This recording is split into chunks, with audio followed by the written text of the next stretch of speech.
अभी हाल ही में रीवा में 14 वर्षीय बच्चे को एक कुत्ते ने गले पर काट लिया। बच्चे को यथावत 5 डोज एंटी रेबीज वैक्सीन की लगाई गई, उसके बावजूद वो बच्चा 25वें दिन मर गया रेबीज से। पूरा महकमा सकते में आ गया।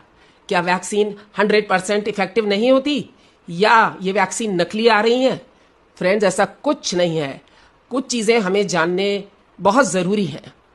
कुत्ता या किसी भी जानवर का काटा हुआ अगर हमारे शोल्डर्स के ऊपर वाले हिस्से में है, यानी नेक, फेस एंड हेड पर है, तो उसको हम कैटेगरी सी का वुंड मानेंगे, यानी it is a serious matter. क्यों? क्योंकि इसका डायरेक्ट कनेक्शन ब्रेन से और स्पाइनल कॉर्ड से है। हम वैक्सीन लगाते हैं, परंतु वैक्सीन की लिमिटेशन यह है कि वो तुरंत ही आपको बचाव नहीं दे सकती। वो आपके बॉडी में जाती है, इम्यून रेस्पॉन्स इवोक करती है, उसको लगते हैं 1 से 2 हफ्ते, जिसमें कि वो आपके बॉडी में एंटीबॉडीज बना पाती है।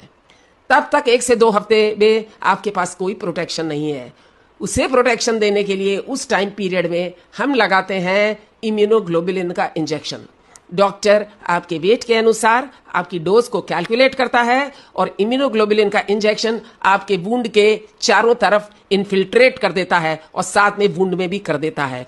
उसका करने से क्या होता है कि जो वायरस लोकली वुंड में बैठा है वो नष्ट हो जाता है, और जब तक कि अपनी वैक्सीन फुली इफेक्टिव होती है तब तक ये इम्यूनोग्लोबुलिन 2 हफ्ते तक हमें प्रोटेक्शन दिए रहता है।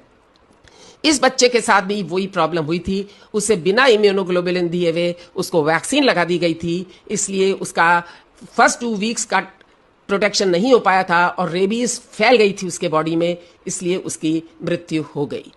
तो ध्यान रहे, शोल्डर के ऊपर के सारे वुंड्स को हमें सीरियस लेना चाहिए और उसमें इम्यूनोग्लोबुलिन लगवाना बहुत जरूरी है।